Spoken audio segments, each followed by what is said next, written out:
Bueno, muy buenas noches para todos y todas. Bienvenidos a este programa que revive de forma virtual.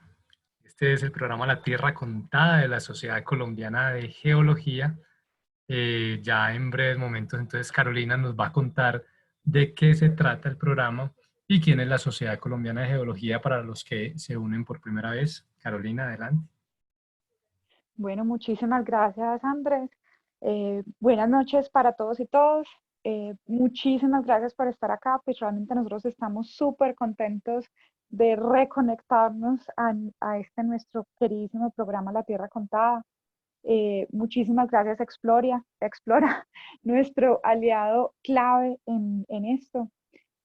Bueno, no voy a extender mucho, pero sí les quería contar que como para todos, este ha sido bueno, algo que nunca habíamos vivido y ha sido una apuesta constante de cómo continuar nuestras actividades, cómo seguir conectados a la divulgación.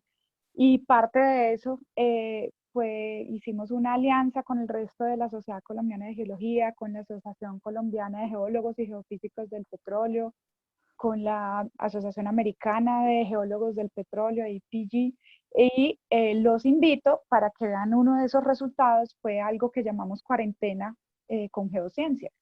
Es un canal, pues ya todas las charlas están en YouTube. Empezó como de esas actividades pandémicas, como muy entre amigos que vengan, porque no dictamos unas charlitas, la gente tiene tiempo, aprovechemos estos espacios, y eso se fue creciendo de la mano de Clemencia Gómez y Flover Rodríguez, quienes fueron como los padrinos de esas y muchas otras iniciativas.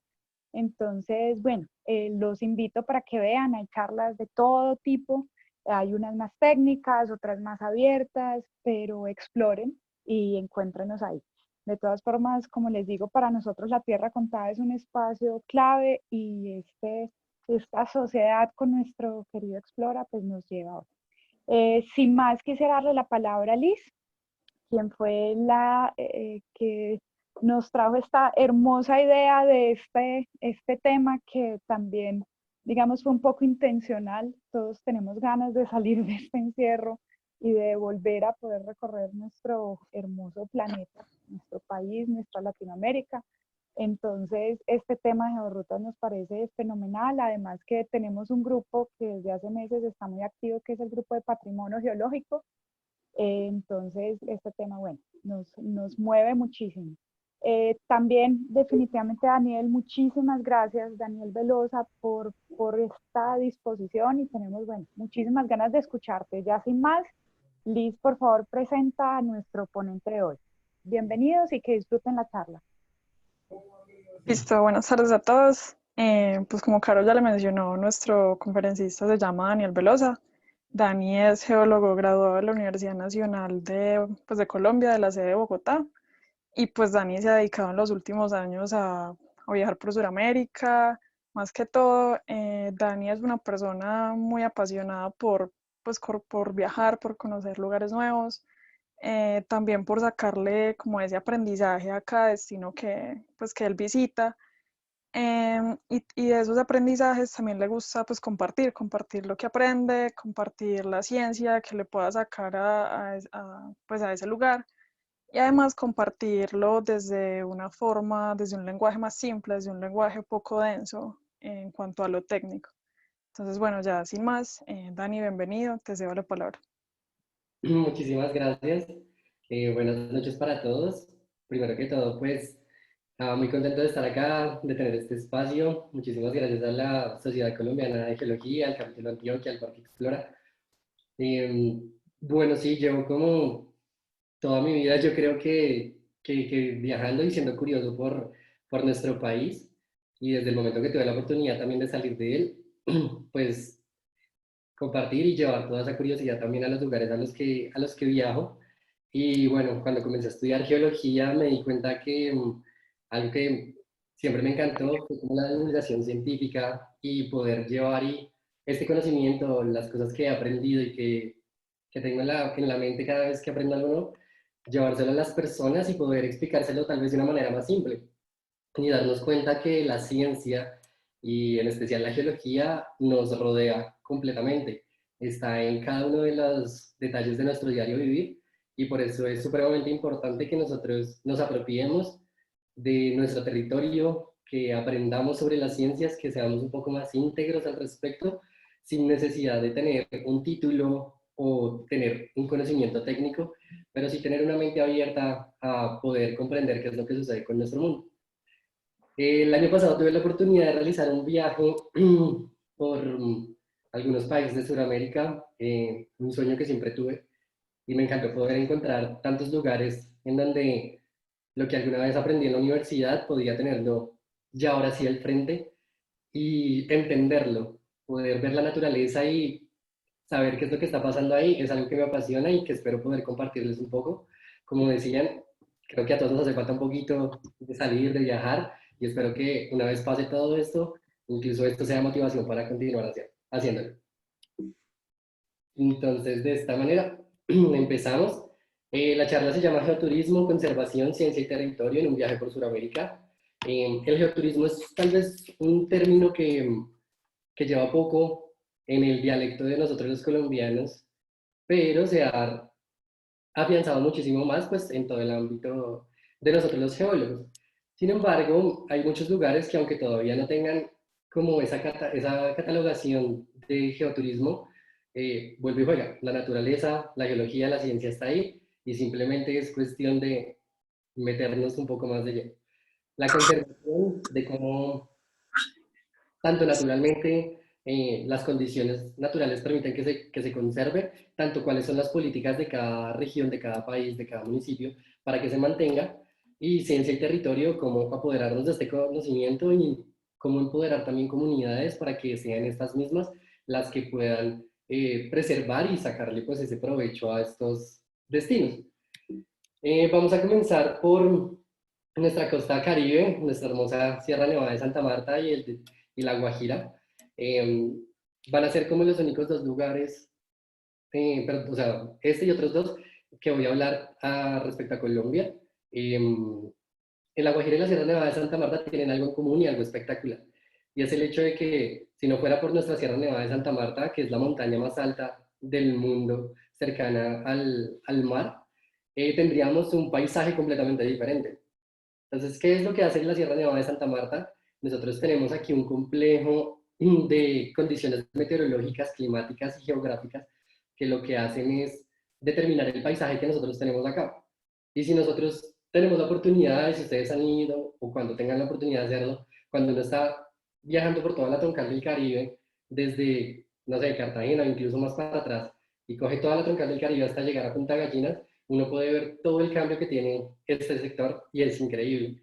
Pasamos de tener los paisajes selváticos de la Sierra Nevada de Santa Marta, unas playas hermosas con aguas cristalinas, a comenzar a adentrarnos en este desierto, el único verdadero desierto de Colombia, técnicamente hablando, y nos encontramos con lugares impresionantes como los que tenemos acá. Punta Gallinas, que es el extremo norte de Sudamérica y el extremo norte de Colombia.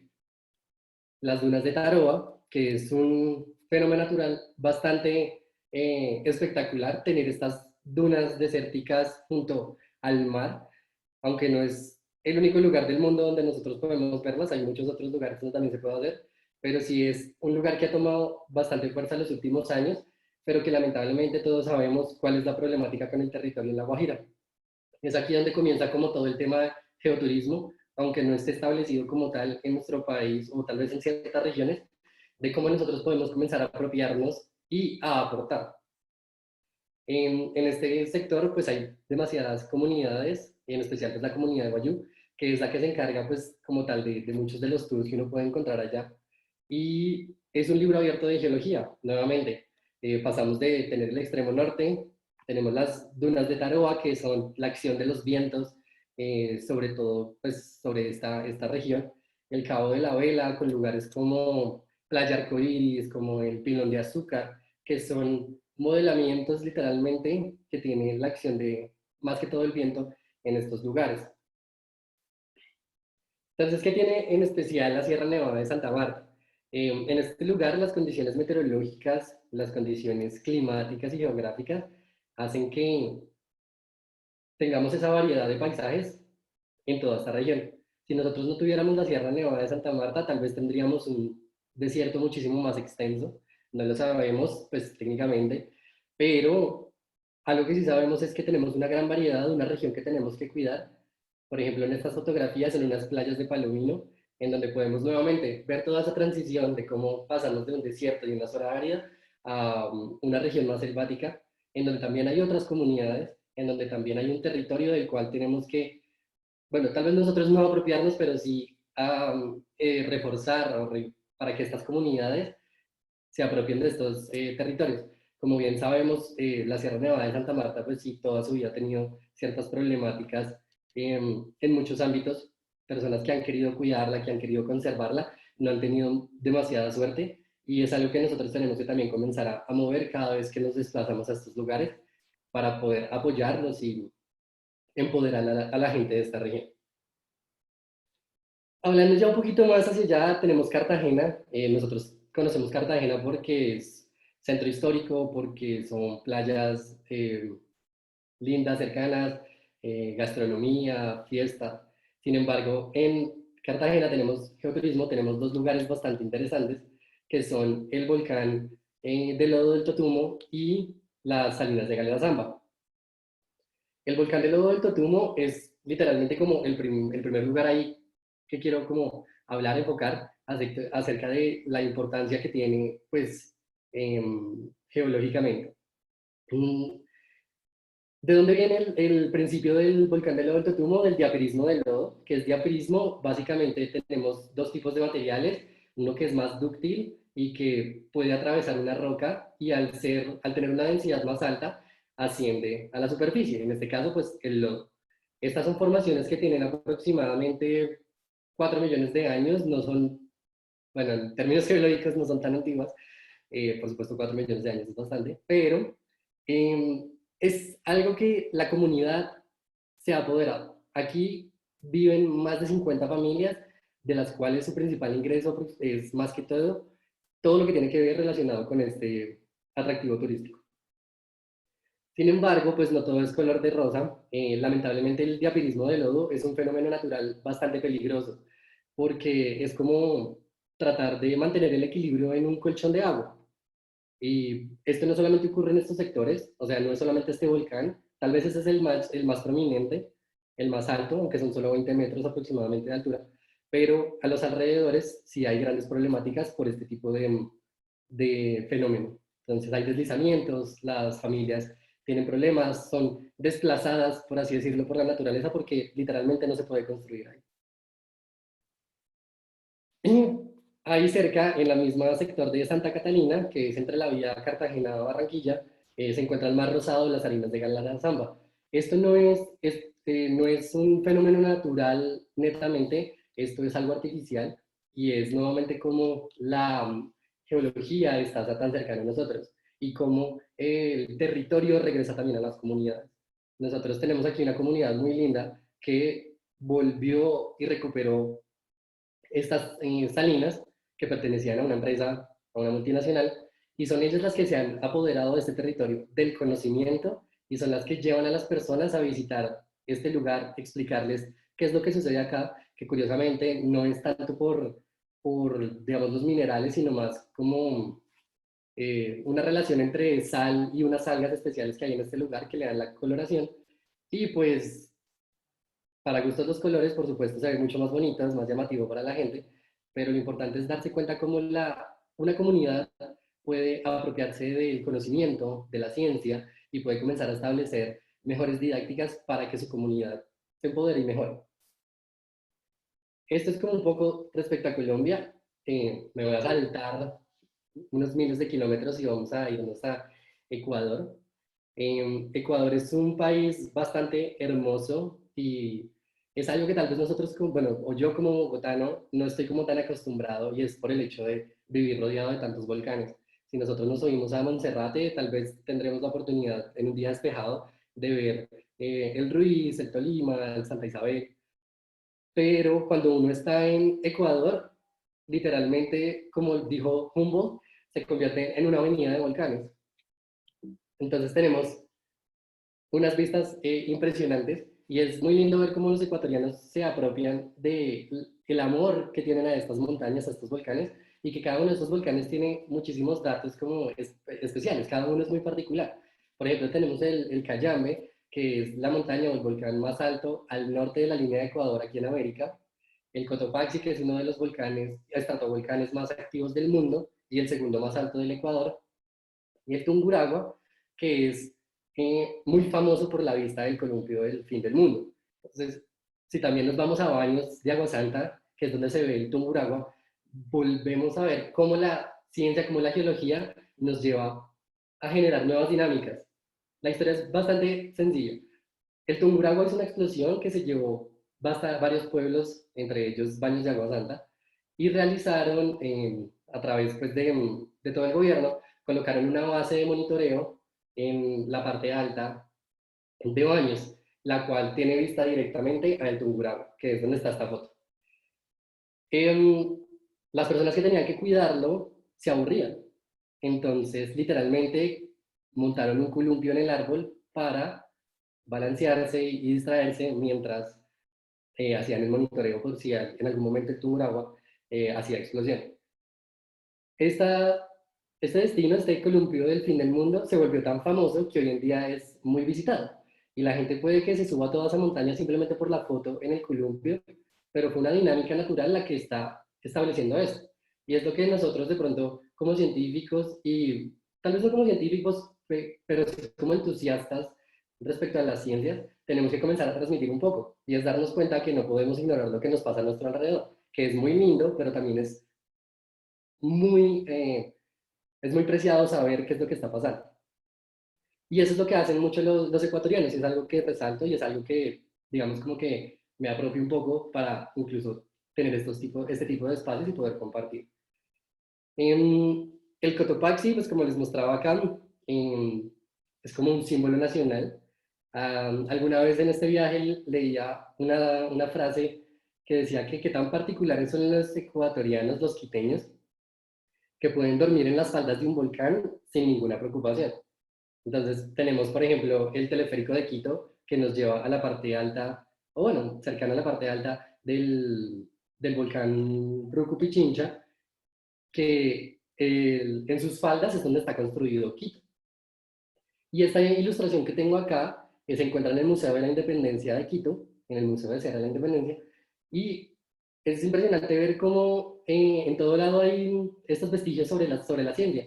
Y esta es una explosión que hubo en 1773 y tienen como los primeros, ¿cómo se dice? Los récords pues de estas erupciones y ellos mismos se han acostumbrado. Entonces, claro, tenemos los suelos volcánicos que son bastante fértiles, que nos ayudan en la agricultura y por eso se vuelve simplemente un estilo de vida, vivir en medio de tantos volcanes. Y es que Ecuador tiene 70 volcanes, de los cuales 27 hoy en día se encuentran activos. Entre estos, uno de los más explosivos, que es el Cotopaxi, que desde principios del siglo XXI, 2003, 2005, comenzó a aumentar su actividad y es sinónimo pues sí, de conocimiento, por así decirlo. Bueno, y ya para terminar la parte de Ecuador, está también la laguna del Quilotoa y la laguna Picocha, que son dos lugares bastante especiales, recuerdan un poco a Laguna Verde en Nariño. Recordemos que ahorita, digamos, Laguna Verde, no sé ahorita en este momento cómo está. El año pasado, por ejemplo, en este mismo viaje, yo lamentablemente no pude ir a conocerla. El mismo turismo que no es controlado y lamentablemente cuando nosotros no somos responsables, hace que ciertos destinos naturales se tengan que cerrar y nosotros nos volvamos simplemente unos turistas virtuales que solamente pueden ver una foto y no podamos acercarnos a algún día solamente porque hubo un grupo de personas que no cuidó como debía este tipo de lugares.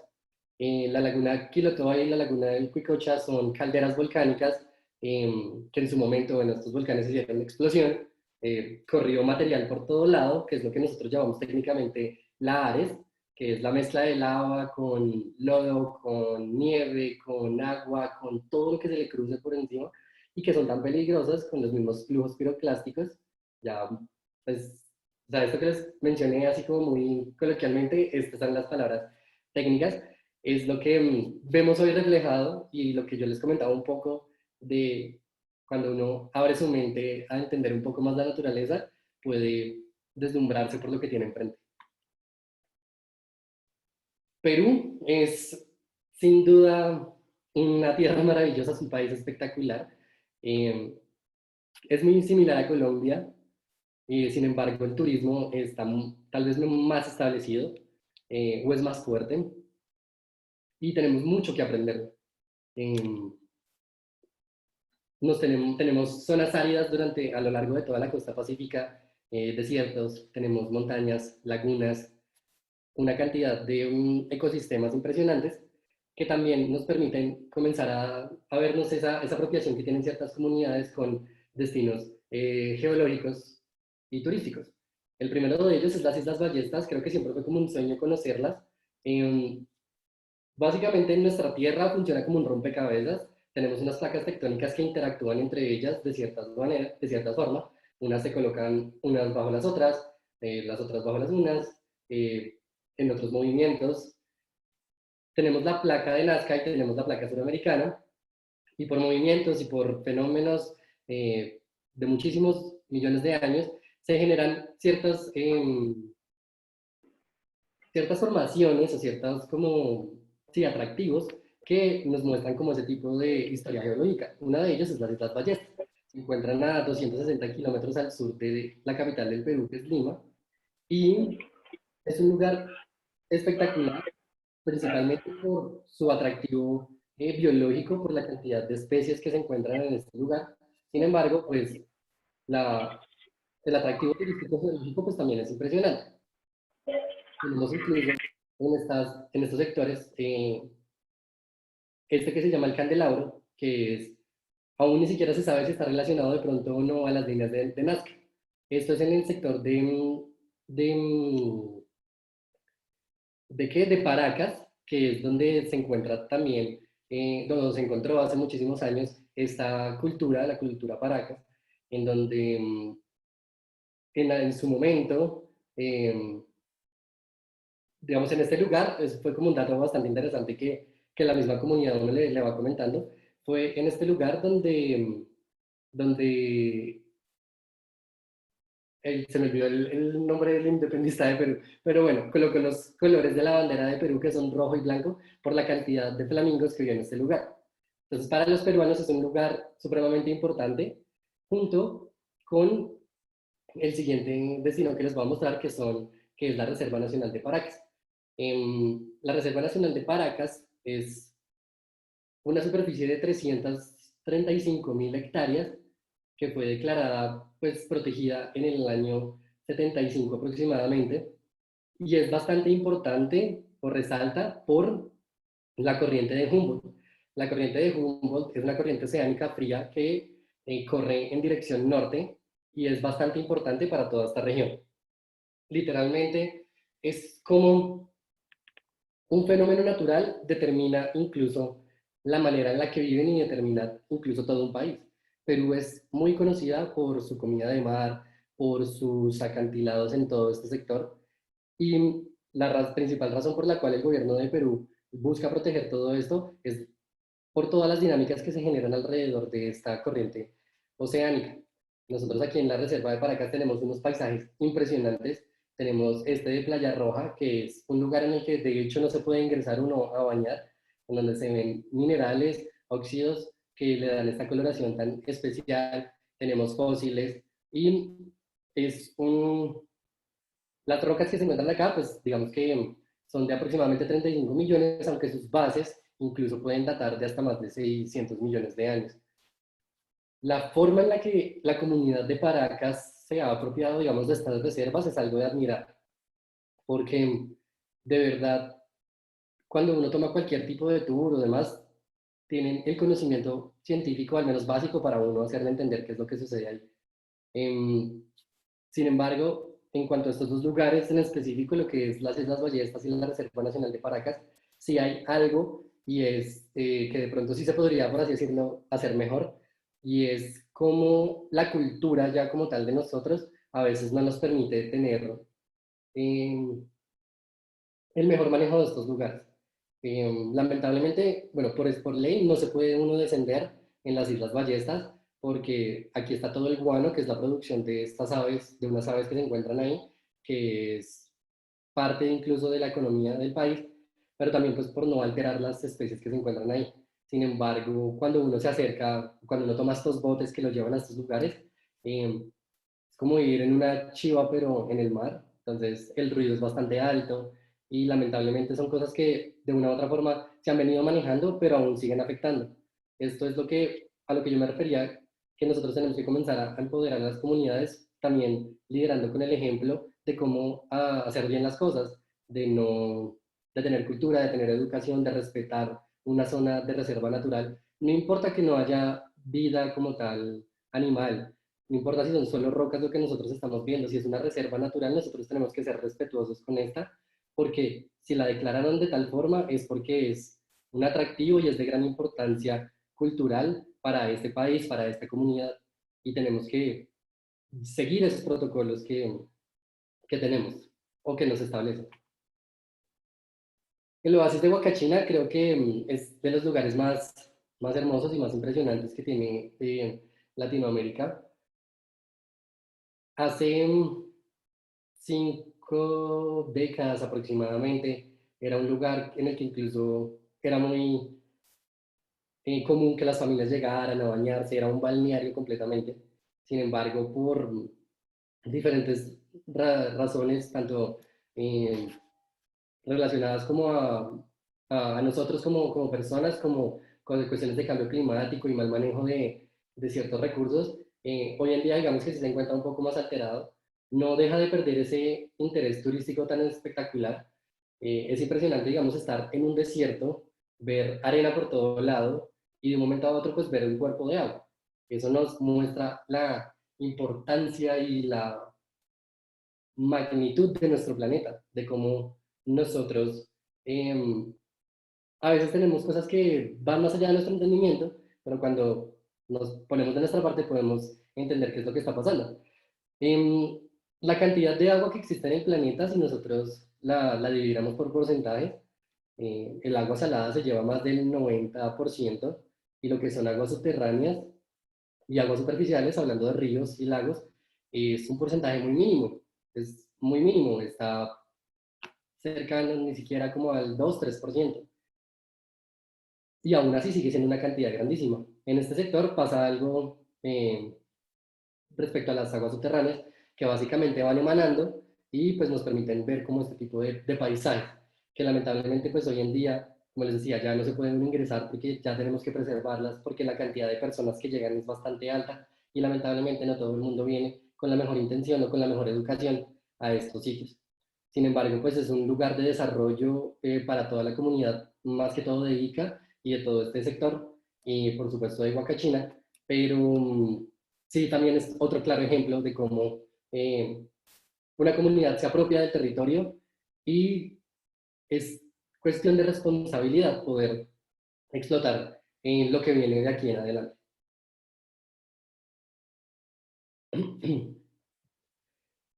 Entonces el oasis de Huacachina, también conocido como el oasis de las Américas, llegar a este lugar es bastante sencillo y me hizo recordar un poco a La Guajira.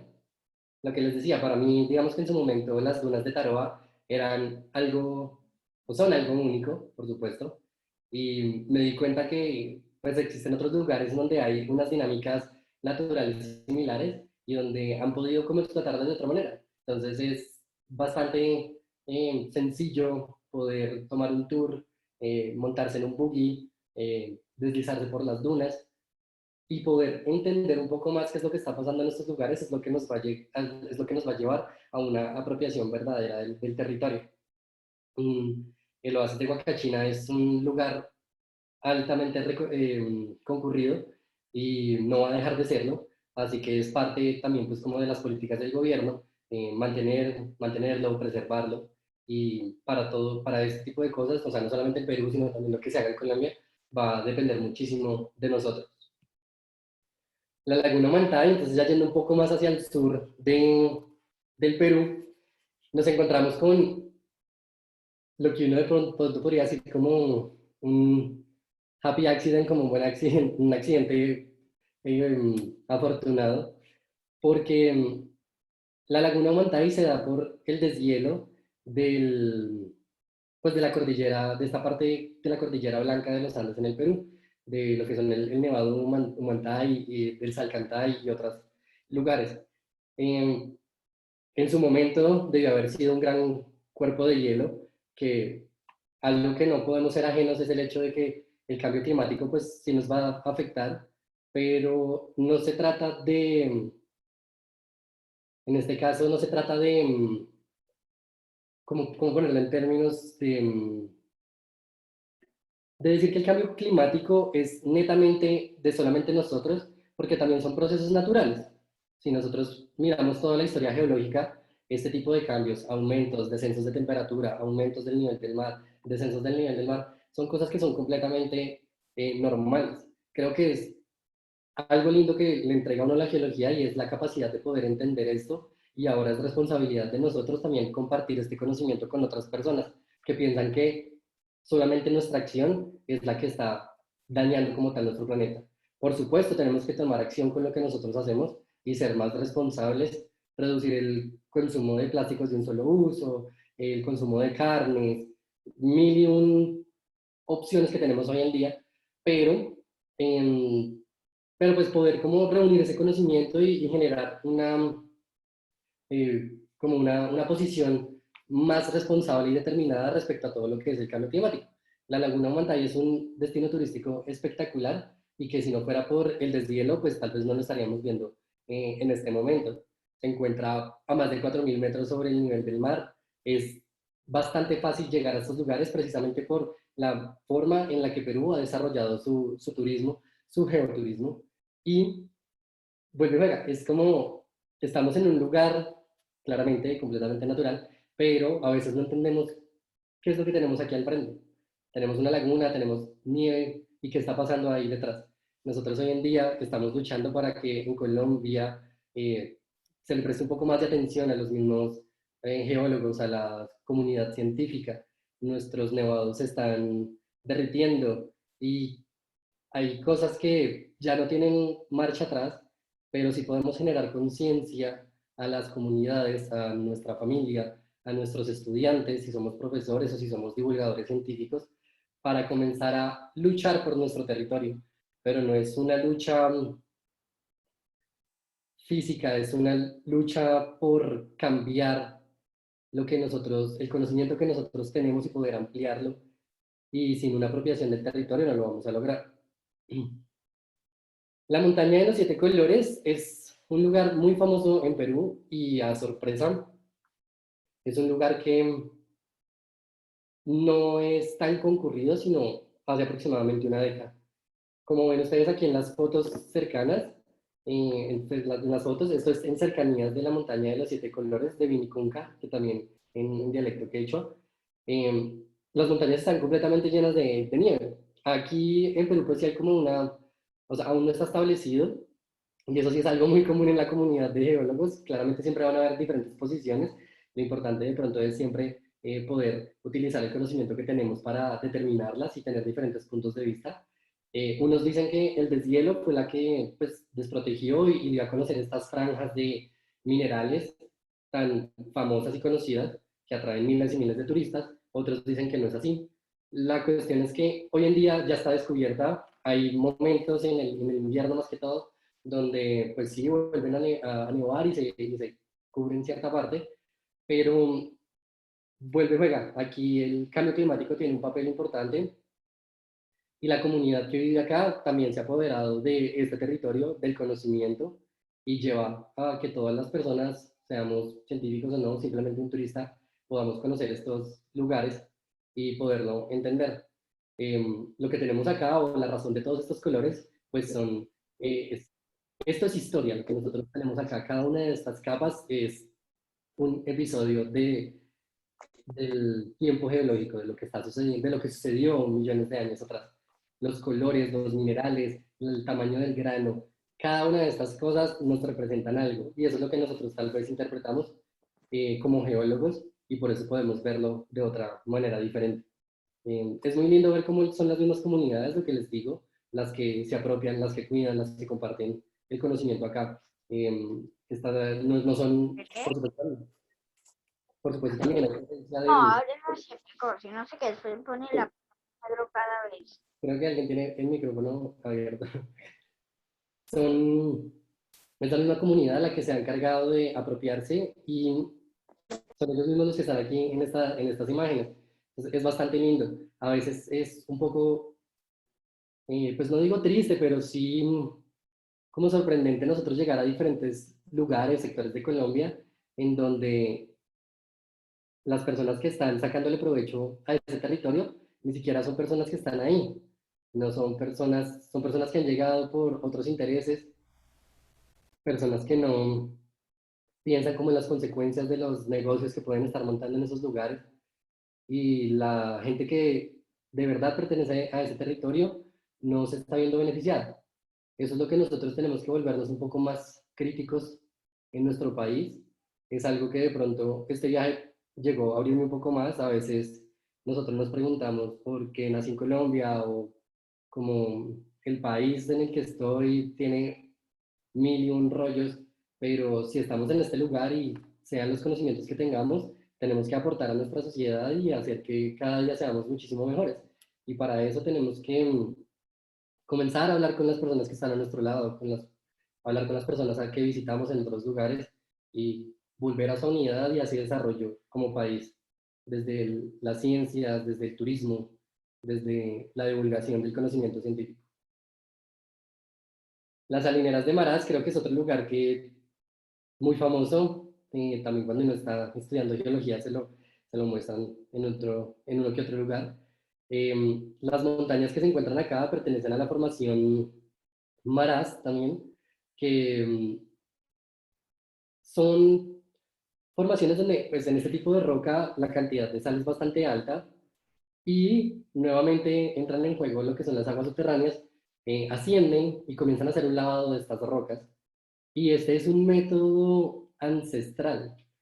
Estas 4.500 piscinas aproximadamente de 3 metros solamente tienen como entre 5 y 10 centímetros de hondo, y es una metodología que se maneja desde hace miles de años.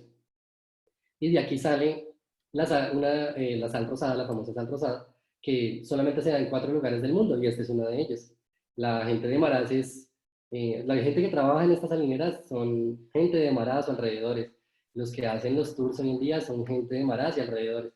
Aquí es un claro ejemplo de cómo la gente vuelve y se apropia del territorio, y también al ver las consecuencias toma acción.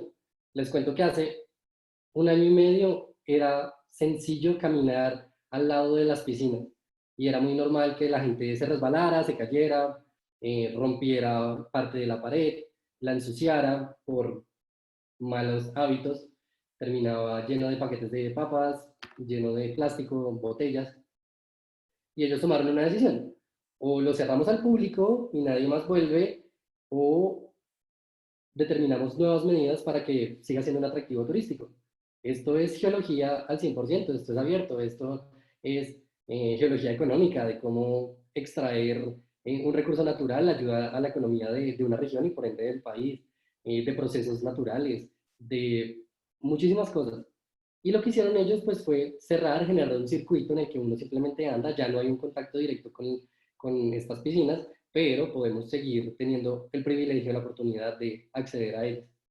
Y esto es lo que también hace falta a veces en nuestro territorio. No es necesario tal vez cerrar del todo un lugar, pero sí tomar diferentes medidas. Y la educación lo es todo, para que nosotros podamos entender en realidad lo que sucedía ahí. El cañón del Colca, uno de los cañones más profundos del planeta, tiene un tour espectacular que es comenzar en la parte más alta, aproximadamente a unos 4.200 metros sobre el nivel del mar, y llegar hasta el fondo del cañón, aproximadamente a unos 1.100 alrededor. Y mientras vas bajando, puedes ver la composición de las rocas, Si tienes suerte y estás pegado al guía, te puede contar acerca de la composición de estas, de la historia de estas. Si tienes aún más suerte, te vuelan los cóndores al frente tuyo. Y el Cañón del Colca, que es en la región de Arequipa, es sinónimo de orgullo de la región. Me recordó muchísimo al Cañón del Chicamocha, y además porque tuve la oportunidad de cuando yo estaba estudiando geología, de también recorrer como una parte dentro del Cañón del Chicamocha. A veces tal vez uno es más visual desde los lejitos, entonces llegué ahí a Panachi y veo el cañón. Aquí también pueden hacerlo, ahí se llama Mirador del Cóndor, uno llega y simple mira, pero tener la oportunidad de descender y mirar y entrar en contacto con la naturaleza es algo impresionante. Literalmente cambias de piso térmico en una caminata de un día. Eh, es geoturismo por donde lo veamos. Como les decía, puede que a veces no esté establecido como este es un geotour, pero sí es algo que nosotros podemos comenzar a colocar en la mente y en el dialecto de las personas. Y es que cuando hacen esos tours, están aprendiendo de geología indirectamente. El cañón del Colca es, como cualquier otro cañón, también un libro de geología abierto. Eh, Claramente, pues son factores, muchos factores físicos, geológicos, los que hacen que tenga la forma que tiene hoy en día, pero principalmente la erosión fluvial que tiene el río Colca, como lo tiene el río Chicamocha en el cañón de Chicamocha, lo tiene acá. Así que estas como a veces de las formas como que yo trato de explicarle a la gente cómo pueden ellos entender el tiempo geológico, porque es algo que a veces no nos entra en la mente, porque son tantos miles de millones de años que o sea, no se le puede pasar a veces no se le pasa por la cabeza a uno que un río que estuviera corriendo a 4.000 metros hace millones de años, hoy en día se encuentre a 1.000 metros de altura, porque esa corriente de agua ha venido removiendo y removiendo material que nos dan los paisajes que tenemos hoy en día. Entonces, ¿cuánto tiempo tardaría una gota de agua en alterar una roca? A veces es como, no voy a estar vivo para ver el cambio. Y es así como podemos darle un acercamiento a las personas a la misma geología. Son cosas impresionantes que pareciera que no tuvieran explicación, pero lo lindo de esto es que la tiene. Y aún si no la tiene, hay muchos puntos de vista para tratar de entenderlo. Bueno, ya pasamos aquí, ya casi terminamos. Eh, Vamos a Bolivia, donde se encuentra el desierto de sal más grande del mundo. Un lugar espectacular también. Esto es turismo que te acerca a la geología, le puse yo, porque todo lo que uno hace en este sector de Potosí, Uyuni, en Bolivia, es geología pura. Así a veces la comunidad no entienda por completo cuáles son los fenómenos que están pasando ahí. El Salar de Uyuni es como la prueba de que nosotros alguna vez como Sabana de Bogotá también estuvimos cubiertos por agua. En este caso, estuvo cubierta por agua 2 veces, hace 11.000 y hace 40.000 años. Y este es un claro ejemplo, digamos, de que la temperatura aumenta y está aumentando todo el tiempo. Había un lago, aumentaron las temperaturas, se evaporó el agua, quedó la sal, y en ese entonces no había ningún simple humano. Entonces, es como también poder entender un poco las dinámicas de nuestro planeta. Y nos da hoy en día pues este espectáculo, esta vista magnífica como lo es el Salar de Uyuni. Está a más de 3.000 metros de altura sobre el nivel del mar, entonces uno lo puede ver como, no sé, como que va a ser un lugar cálido por lo abierto, pero es todo lo contrario, es como, funciona como un desierto literalmente, pero de sal. Durante el día tenemos temperaturas altas, pero la temperatura baja de un momento a otro. Y esa es la diferencia que tiene como el agua con lo que es la tierra, con lo que es el material sólido. La capacidad calorífica del agua es muchísimo más alta. Por eso puede que nosotros tengamos en un día bastante cálido, se calienta la tierra, hace un sol tremendo y por la noche, ¡pum!, hace un frío tremendo. Mientras que el agua sí mantiene este calor, es más constante. Y esto es algo que es como típico de los desiertos, de las zonas áridas, y este también pues califica en este lugar.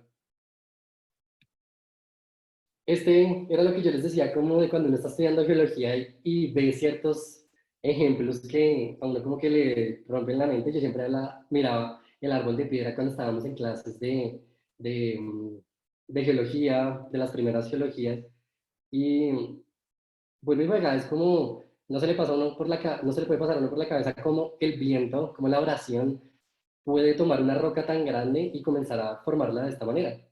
Y la respuesta es sencilla, o sea, más allá de las fuerzas naturales, es el tiempo geológico, cómo va pasando.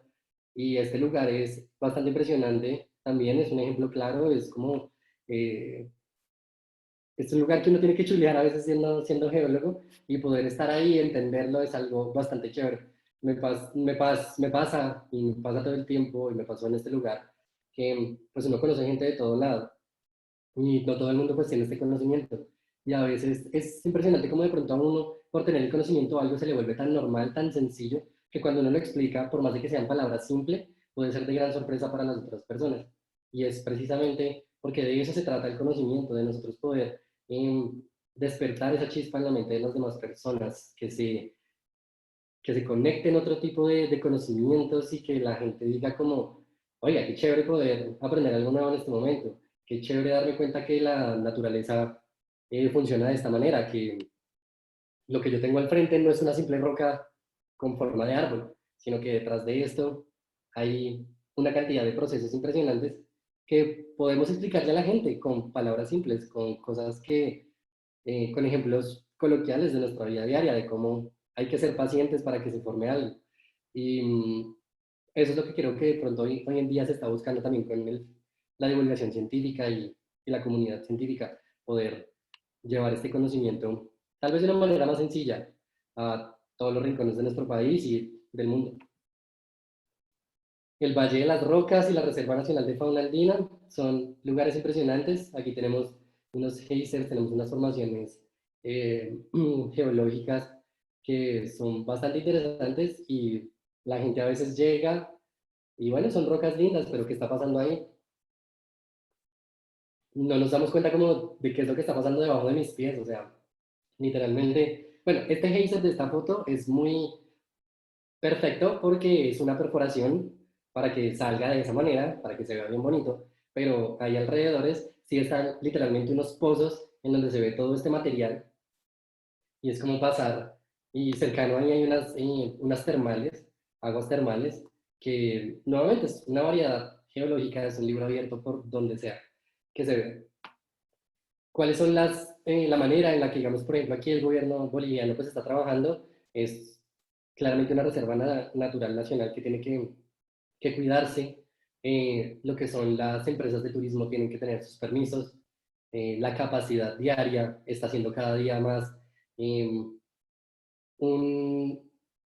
un ítem a ser considerado y es cuántas personas estamos dispuestos a que ingresen a cierto lugar al día para que el impacto pues, sea menor en estos atractivos naturales. Porque, como les decía, así como una formación rocosa o este fenómeno natural tiene millones de años en suceder, si nosotros por alguna irresponsabilidad lo llegamos a dañar en un momento, no va a tener vuelta atrás. Un ejemplo, o sea, si yo por darme las de chistoso voy y me recuesto en el árbol de piedra, qué sé yo, con mis amigos ahí subámonos, y esta vaina se quiebra, esto es un valor, o sea, ni siquiera, el valor es tan alto que a veces no le podemos poner un valor, son cosas que ya no pueden volver atrás, y de esto se trata. Creo que yo soy el primero en ponerme en la lista cuando he cometido este cierto tipo de errores y de imprudencias, y pues se trata como de comenzar a aprender un poco más, también tener la capacidad de aceptar que se cometió un error en un lugar y evitar hacerlo de nuevo. Y ya para ir terminando, un lugar hermoso, lo que es Foz do Iguazú, en triple frontera, lo que es Paraguay, Argentina y Brasil, aunque como tal el Parque Nacional de Iguazú solamente divide Brasil de Argentina, no Paraguay, pues sí están estos tres países ahí cercanos y es pues un lugar simplemente espectacular. Aquí tal vez ya la cuestión no es un poco tan geológica, pero aquí sí podemos hablar de algo que es la dinámica de los suelos, algo que me impresionó y van a ver en una foto aquí más adelante, es el color amarillo que tienen la caída de agua. Esto acá es la garganta del diablo. Y el color aquí que vemos, esta coloración, se debe principalmente a la remoción de suelos. Eh, ¿Cómo se dice? Se me fue la palabra. En cuenca arriba de este río, pues hay una deforestación bastante alta. Y nuevamente retirar todo este material biológico no es simplemente por... O sea, pues sí, claro, hay condiciones de las comunidades que tienen que ir a talar, que tienen que sacar producto, pero a veces no somos conscientes de las consecuencias. Cuando nosotros removemos la naturaleza, la vegetación de un lugar, estamos también afectando el suelo directamente y se vuelve mucho más frágil, se vuelve más fácil de remover. Entonces, cuando hay inviernos más fuertes, el agua pues claramente se va a poder llevar todo este material muchísimo más rápido. Sin embargo, pues es también nuevamente una reserva natural. La cantidad de información, perdón, la cantidad de información, infografías que hay en este lugar es impresionante, te explican todo lo que hay y te lleva nuevamente a rodearte de algo impresionante, la naturaleza en su máximo esplendor, y poder entenderlo, pues es algo simplemente espectacular. Este viaje lamentablemente terminó por cuestiones de la pandemia, esperaba que fuera un poquito más largo, pero terminó en una ciudad que me encanta, que me robó el corazón, y es Río de Janeiro, y me recordó muchísimo, pues digamos, a la ciudad de la que vengo, a Bogotá, me recordó a Medellín, me recordó a muchas ciudades de mi país, porque a veces se nos olvida, nos volvemos tan metidos en nuestro cuento que se nos olvida que podemos disfrutar nuestra ciudad a través de los ojos de un turista. Cuando yo veía Río, yo decía como, uy, esa cantidad de formaciones rocosas, de cerros, lo que es el Pan de Azúcar, el Cerro de los Dos Hermanos, el Corcovado, que es donde está el Cristo Rey. Como que uno dice, como, pues yo desde la perspectiva geológica pensaba como, es impresionante como la geología está en todo lado, está al frente tuyo, está en tu dispositivo móvil, está en lo que vistes, y eso a veces se nos olvida que Bogotá también es una sabana, que es un ambiente especial y que tiene ciertas condiciones también muy chéveres. Subir a Monserrate y ver esta planicie son cosas que a veces es muy difícil de ver en otros lugares. Estar en Medellín y ver el Valle de Aburrá, ver esa forma de U tan clásica que nosotros también nos causa o nos despierta esa curiosidad científica. Eh, y vuelve a jugar, todo lo nombran desde la geología. Cuando los primeros conquistadores llegaron a Río de Janeiro, eh, Río literalmente significa, es río, Janeiro significa enero en portugués, sin embargo Río, en esa época no había una distinción entre bahía y río. Entonces, ellos vieron la bahía y simplemente la llamaron río. Y como fue el 1 de enero de ese año, le colocaron Río de Janeiro. Entonces, el mismo nombre de un lugar está dado por su condición geológica, por su condición natural. Y es lo que quería compartir un poco a través de este viaje que tuve la oportunidad de hacer por Sudamérica, como el geoturismo, ya sea como con palabra establecida como tal, o simplemente un tour en donde voy a aprender sobre geología, nos lleva a conocer del territorio, nos lleva a aprender de ciencia y a apropiarnos de estos lugares y hacer que no solamente nuestro conocimiento aumente, sino que también nuestro territorio se vea beneficiado. Y es la invitación que tenemos, pues, que les quería como traer hoy en día, y que podamos despertar esa curiosidad científica, ser íntegros. Por ejemplo, yo estudié geología, tuve la oportunidad de ejercerla durante un tiempo, y ahorita de una u otra forma se me ha convertido como un hobby. La vida también lo lleva a uno a muchísimas otras circunstancias, a trabajar con la gente, y me puedo dar cuenta que lo que he estudiado también lo puede conocer otras personas sin necesidad de tomarse tal vez los 5 años que yo me tomé estudiando, pero sí nos va a llevar a ampliar nuestro conocimiento, a tener una mente muchísimo más abierta y amar nuestro territorio, nuestro país, y poder ser agentes de cambio y de desarrollo de la misma.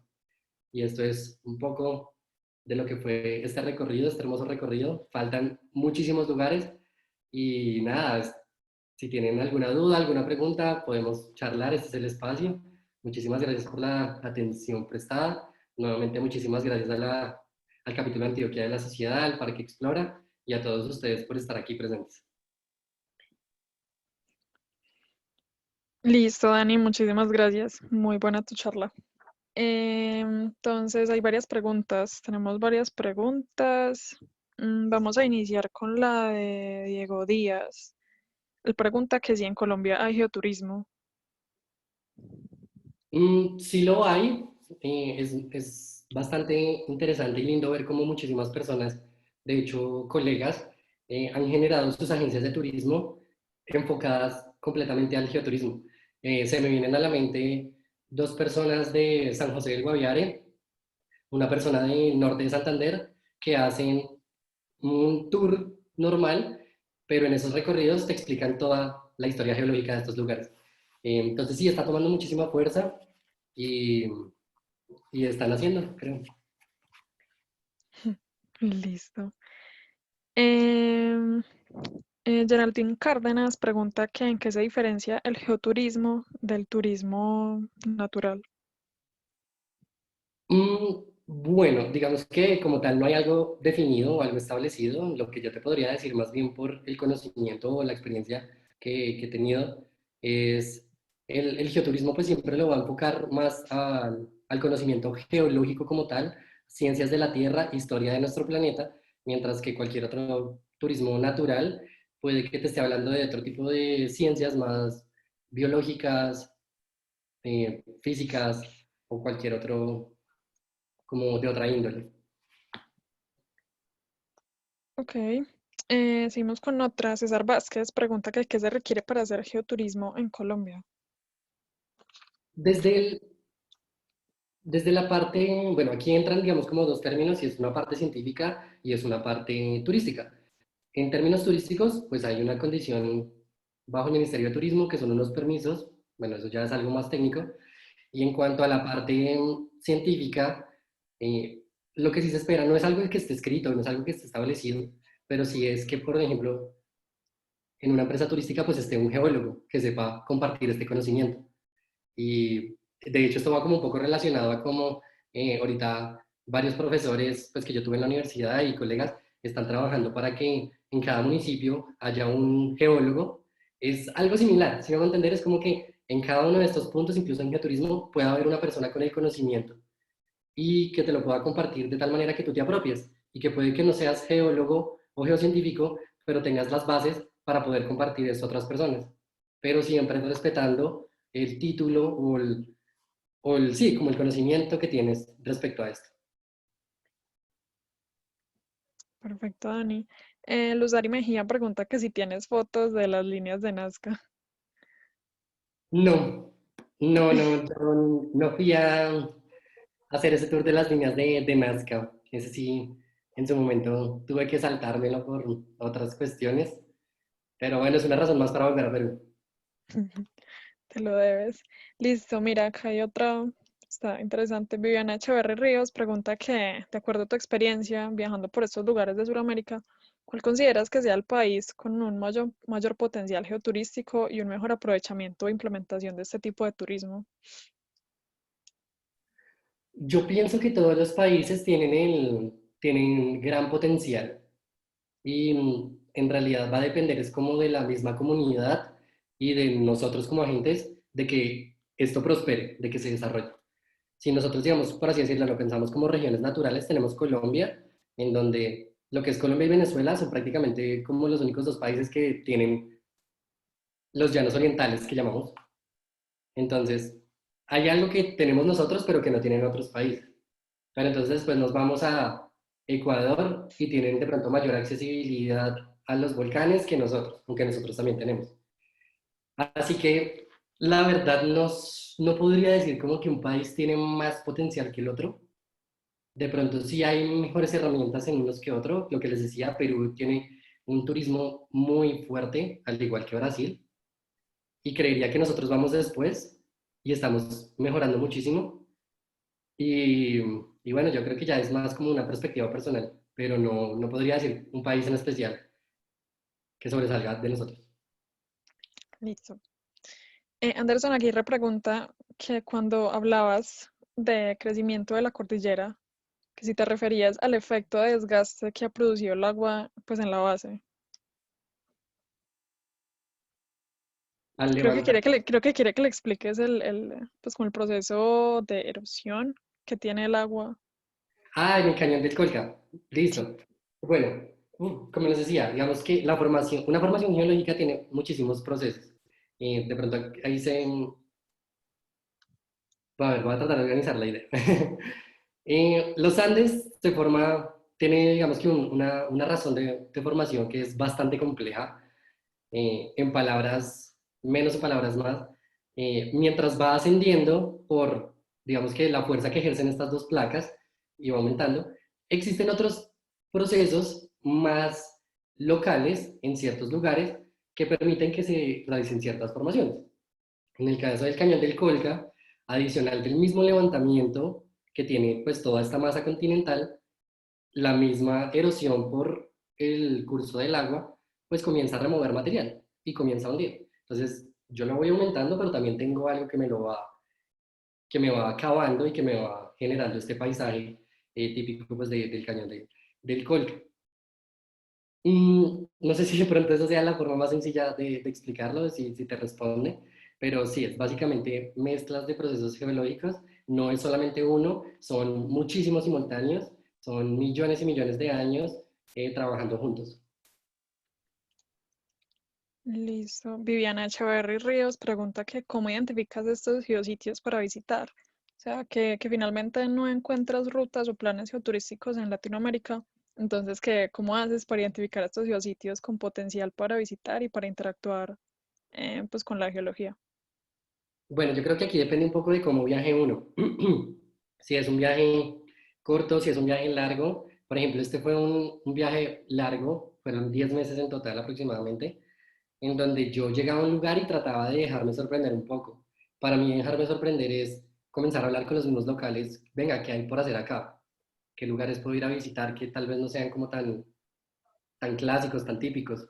Y gracias a Dios hoy tenemos un recurso grandísimo que es en Internet, Instagram, hay una comunidad de viajeros, hay una comunidad de científicos viajeros también muy grande, en donde tú puedes comenzar a unirte con personas de otros lugares para comenzar a conocer precisamente cuáles son cada uno de estos lugares, de estos destinos geoturísticos y cómo visitarlos. Entonces también va a depender muchísimo de cuánto tiempo tienes. Por ejemplo, te puedes ir una semana a México y en una semana conoces un montón de lugares, una semana en Perú también, o incluso viajar una semana a la costa Caribe. Y ya creo que es de pronto como tomarse el tiempo de crear un itinerario y investigar. Y también digamos que para eso me ofrezco y me abro voluntariamente para que me pregunten si tienen alguna duda de cómo llegar a ciertos lugares, porque es lo que han hecho otras personas conmigo y que se genera una comunidad también de viajes alrededor de todo esto. Listo. Mira, Lía Pinzón pregunta que si sabes quién en Colombia sería el ente encargado de elaborar o de compilar el inventario de sitios potencialmente geoturísticos en Colombia. Sí, claro, el Servicio Geológico tiene una unidad a cargo en donde, que es el grupo de patrimonio geológico del Servicio Geológico, y ellos de hecho tienen un proyecto bastante chévere, la verdad hace un buen tiempo que no hablo con ellos, pero ahí hay varios colegas cercanos que están trabajando en ese inventario y generando la normativa. Incluso cuando yo estaba en la universidad siendo estudiante, ellos estaban trabajando ahí y sé que han progresado bastante. Listo, y creo que ya esta es la última. Inga Rodríguez pregunta que si sabe si en Colombia ya se está trabajando en la declaración de algún geositio o geoparque ante la UNESCO. Sí, sí hay varios colegas que están trabajando en algunos lugares. De hecho, hay proyectos, tesis de grado, para que ciertos lugares se conviertan en tesis de grado. Yo tuve un compañero que su tesis de grado era precisamente hacer como todo este estudio alrededor de cómo hacer que un lugar, que un destino turístico se convirtiera en un geoparque por parte de la UNESCO. Y no solamente fue eso, de hecho llegaron muchísimos, hubo una charla, como un mini congreso, por así decirlo, en Bogotá, cuando nosotros éramos estudiantes, y llegaron personas de España a brindarnos conocimiento de cómo ellos, precisamente en este país, han logrado determinar ciertos lugares. Se me olvidan preciso ahorita como los nombres en específicos, pero digamos el Parque de los Estoraques, eh, incluso unas zonas aquí en la sabana de Bogotá, eh, varios estudiantes están trabajando, y bueno, ya egresados, han trabajado para que se conviertan en sitios pues, como geoturismo, pero a través de la UNESCO también. Listo. Hay una persona pidiendo la palabra, Diego Díaz. Pues sí, se puede participar. Sí, claro. Sí, pues yo creería que sí.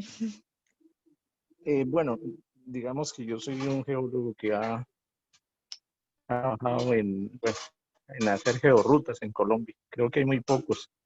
Digamos, yo estoy en San José del Guaviare, pero en sí los guías de San José del Guaviare, ellos decían que, que prácticamente las estructuras que tenían ahí sedimentarias pertenecían a la Guyana. Y pues como sabemos, la Guyana es metamórfico y lo que tenían ellos ahí es rocas sedimentarias del Cretácico. Bueno, hay algunas cosas. Digamos, el geoparque que se ha declarado es el Cañón del Chicamocha, que ya tiene como unos 6, 7 años. Eso tiene que tener un componente humano, que ha sido uno de los grandes problemas para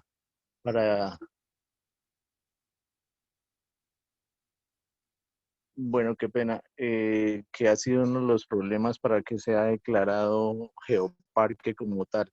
Pero el que lleva más procesos es ese, el Cañón del Chicamocha. Lo manejó la UIS y lo han manejado creo que otras universidades. Creo que últimamente estaban queriendo que el Ruiz y otros sitios, pero en realidad el único que ha llevado una trayectoria bastante grande y procesos es el Chicamocha. Es en ese sentido por ahí que quería contarles. Muy amables. Muchísimas gracias.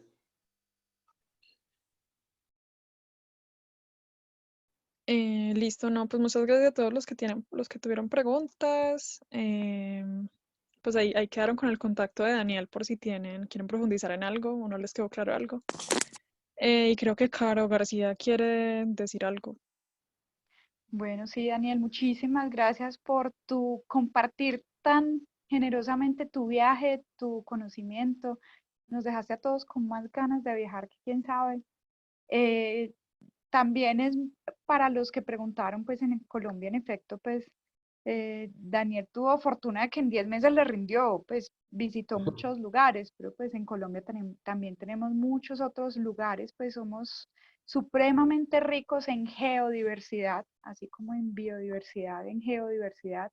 Y destaco eso que hizo, o sea, que dijo Daniel, realmente hay muchas actividades de, pues, de ecoturismo más bien.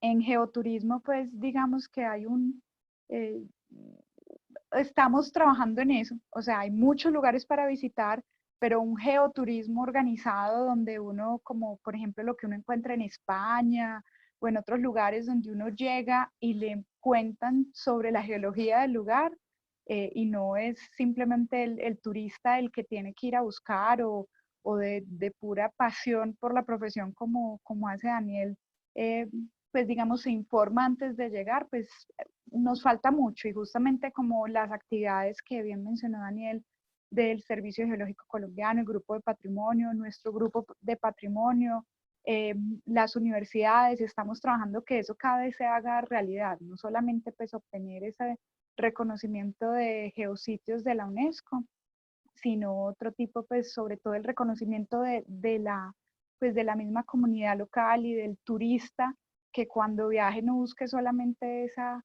digamos, diversidad biológica, sino esa geodiversidad. Entonces, bueno, no, muchísimas gracias. Los invito, pues la conferencia también va a quedar pues como grabada, tanto en el canal de Explora como en el nuestro.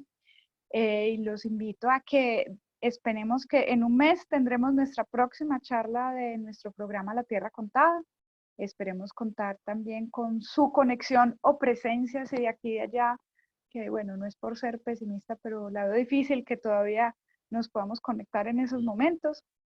Pero bueno, así sea en vivo o en directo o por internet, pues los esperamos. Y finalmente, como siempre, mil gracias a Explora por su generosidad, por crear estos espacios, por reconectarnos para compartir todo esto. Feliz Bueno, no, noche para todos y todos. Gracias, Andrés. no, mucho Muchas gusto, gracias. con mucho gusto. Muchas gracias, Daniel, Liz, a todos los que nos acompañaron. Recuerden que nos vemos en un mes. Este programa se hace el segundo, hoy es martes, ¿cierto? El Martes, segundo sí. martes de cada mes, así que por acá los espero. Y recordarles que este programa de La Tierra Contada, que es con la Sociedad Colombiana de Geología, es apoyado por la Sala Tiempo del Parque Explora, que esperamos pronto volvamos a abrir el parque y nos puedan visitar. Así que Daniel, Perfecto. Carolina, Liz, muchas gracias y a todos ustedes, muy buena noche. Mil gracias, feliz noche. Gracias, Liz, gracias, Daniel, gracias, Andrés, y a todos. Gracias Gracias. a todos, feliz noche.